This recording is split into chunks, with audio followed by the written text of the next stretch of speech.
lihat secara perubahan Undang-Undang Nomor 17 Tahun 2003 tentang Keuangan Negara, ini adalah keniscayaan dan memang sangat urgent untuk segera direvisi perbaiki karena banyak kebocoran-kebocoran baik dari sektor pendapatan, pembiayaan, pencatatan, pembukuan, serta pengawasan dan pemeriksaan. Nah, ini yang harus dilakukan, harus sejalan dan selaras antara perencanaan, proses, terus ke pelaksanaan, pengawasan dan pemeriksaan, karena kita lihat banyak sekali penyelenggara negara tidak memahami arti keuangan negara itu sendiri, karena yang akhirnya banyak terjadi KKN, banyak terjadi penjarahan keuangan negara yang berkolaborasi dengan white collar crime, yaitu kejahatan atau pengusaha hitam yang menjarah keuangan negara atau yang merampoklah secara kasarnya. Tapi dari kunjungan kerja ke Bali ini banyak masukan-masukan yang sangat berharga, diantaranya adalah pelaksanaan pengadaan pelelangan satu atap yang memang belum pernah terlaksana. Sepertinya sekarang ini kan pembagian kue harusnya memang dilaksanakan oleh lembaga lelang, lembaga negara lelang atau jasa yang profesional, yang diawasi secara ketat pengadaan tersebut sehingga bisa menghasilkan kualitas dan kuantitas yang baik terhadap pengadaan itu dari pembiayaan-pembiayaan yang ada, dengan dasar ada standar harga dan standar pengadaan barang dan jasa itu sendiri. Terus yang kedua, transaksi tunai. Memang dilihat kalau transaksi tunai ini dibatasi, maka dengan sendirinya lebih efisien, efektif, dan orang melakukan suap atau melakukan korupsi itu bisa terdeteksi sejak dini, sehingga transaksi tunai itu sangat rentan dengan pencucian uang atau penyalahgunaan uang negara. Nah, oleh sebab itu diharapkan ada memang pembatasan tentang transaksi tunai.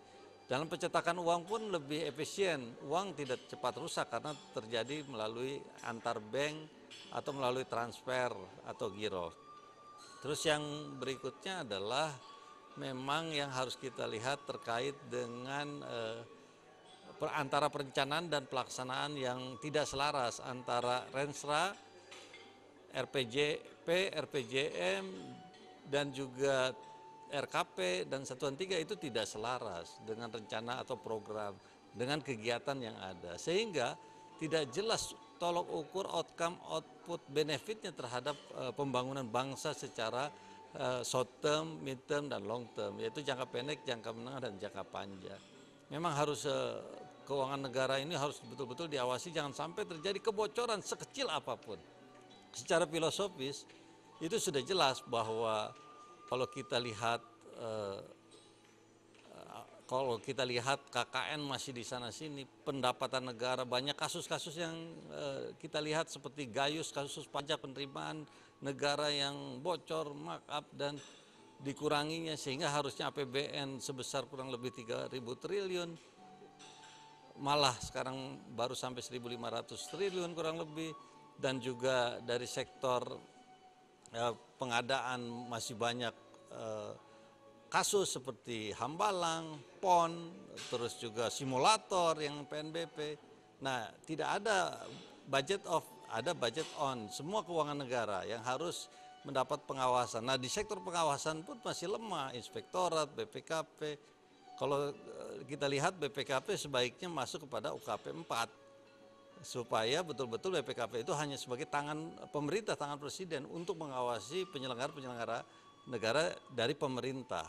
Nah, BPK ini juga jangan hanya melakukan uji petik. BPK sekarang ini kan hanya melakukan uji petik beberapa hal saja, beberapa case saja. Maka sebaiknya BPK pun melakukan pemeriksaan secara masif, terstruktur, dan sistematis, karena yang melakukan pembocoran, yang melakukan penjarahan pun, yang melakukan ngemplang terhadap pembayar kepada negara pun itu secara terstruktur, sistematis dan masif. Nah, oleh sebab itu termasuk penegak hukumnya, apalagi kalau penegak hukum melakukan pelanggaran hukum. Nah, ini yang sangat prihatin di negara ini. Maka oleh sebab itu Undang-Undang Keuangan Negara ini harus kita awasi sekecil apapun. Undang-Undang Keuangan Negara ini kita harus perbaiki supaya sekecil apapun dana atau uang negara, uang rakyat, uang bangsa ini bisa terlaksana dengan baik dan terarah, terukur, serta sesuai dengan program atau rencana yang ada. Oke, terima kasih. Kalau menurut hemat saya